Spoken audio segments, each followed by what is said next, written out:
Senior কমান্ডের দিকে ঘুরিয়ে দিয়েছে। তারা কি কেউ বিদ্রোহ করেছে, বিপ্লব করেছে?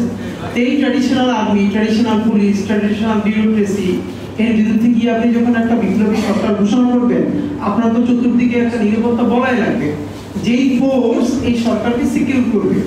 তো এমন যদি হতো যে আর্মির মধ্যে একটা রেজিমেন্ট এই হাসিনা পালিয়ে যাওয়ার আগেই বিদ্রোহ করেছে, তখন তাদেরকে সামনে রেখেই একটা রেগুলেশনারি ফোর্স করা যেত।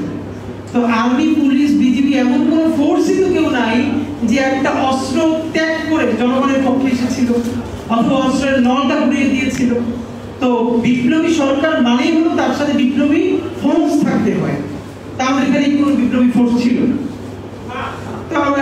তো এই জন্য সমালোচনার জন্য সমালোচনা করতে লাভ নেই, বরং সেই প্রশ্ন সবাই করেন যে আর্মি, পুলিশ, বিজিবি কেউ তো এরপরও মন্দের ভালো আর্মি যদি আরো ওই সময় শেষ মুহূর্তে জনগণের পক্ষ না নিত, তাহলে যেটা হয়তো বিজয় হয়তো আমাদের আসতো আরো 50,000 মানুষ মারা যেত। তো অন্যের সন্তান হারানোর মধ্য দিয়া, অন্যের রক্তের মধ্য দিয়া বক্তৃতা করা তো সোজা, কিন্তু সন্তান যার নিজের যায় সে তো বোঝে। সন্তান যাওয়া তো অনেক দূরের কথা, যার যেই ছেলেটার একটা চোখ চলে গেছে। এই সেদিকে প্রোগ্রাম আমাদের এখানে একটা এসেছে, একটা ছেলে ইন্টারমিডিয়েট পরীক্ষা দিতে পারে না এবার, কারণ দুটো চোখই নষ্ট হয়ে গেছে। একটা চোখের সামান্য আলো ফিরেছে, আর বাকিটা কোনোদিনই ফিরবে না। যেটুকু আলো ফিরেছে এতে আসলে পূর্বার মতো অবস্থায় নাই। এই ছেলেটার সারা জীবন, এবার এই ছেলেটা যদি আপনার সন্তান হয়, আপনি ভাবেন না, হিসেব তো আসলে অনেক রকম আছে। তো আমাদের এখন যেটা কাজ, আমরা যেটা চেষ্টা করছি সেটা হলো একটা বৃহত্তর বিপ্লবের প্রস্তুতি নেওয়া। সেটা হলো যে আমাদের নিজস্বই বোঝাপড়ার জায়গাটা তৈরি করা, আমাদেরকে যোগ্য করে তোলা, যাতে আমরা সত্যিকারের একটা রিপাবলিক গড়ে তুলতে পারি। তো সেই ক্ষেত্রে আপনি ফরাসি বিপ্লবের লড়াইটা দেখেন, আপনারা আমেরিকা যে আজকে যে জায়গায় এসেছে, সেই আমেরিকার দীর্ঘ যুদ্ধ, তার 6 মাস। এখন আমাদের এখানে হয়েছে কি, লিটারালি ফুল ফেসে যুদ্ধটা হচ্ছে 15 দিন। 15 দিনে তো হওয়ার কথা না, এটা যদি 6 মাস হতো, আমাদের নিজস্ব বোঝাপড়া আরো তৈরি হতো, রক্তপাত হতো। তা আমাদের মানে সব আশা ছেড়ে দেওয়া যাবে না।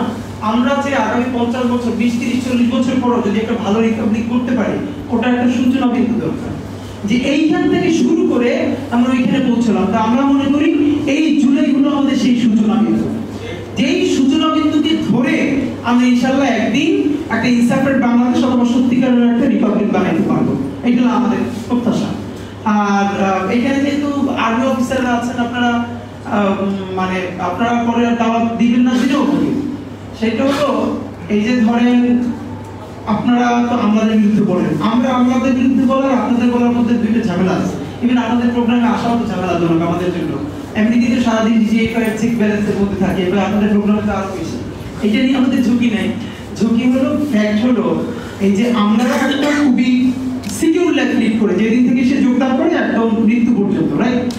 তো আর্মির যারা অফিসার, তারা যেই প্রিভিলেজ জীবন যাপন করেন, তারা যে বিপ্লবের স্বপ্ন দেখেন, তাদেরকে যদি ডাক দেওয়া হয় যে বলেন আর্মি থেকে রিটায়ারমেন্ট হওয়ার পরে ডিউএইচএস এর বাড়িও পাবেন না, এই সোশ্যাল সিকিউরিটির মধ্যে দিয়ে যাবেন না, তাই আপনারা মানবেন কয়জন আর্মি অফিসার মানবে বলেন?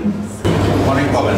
যদি অল্পকার সেই কেসগুলোকে আমরা চাই, যদি এইরকম 500 আর্মি অফিসার বলে নজর দিতে পারে যে ডিউএইচএস এর বাড়ি নিয়ে নেই, আর্মি এই ক্লাবে যাই নাই, জনতার কাতারে জনতার জন্য এইগুলো জমা করে দিছে, তারা আমাদের হিরো হবে।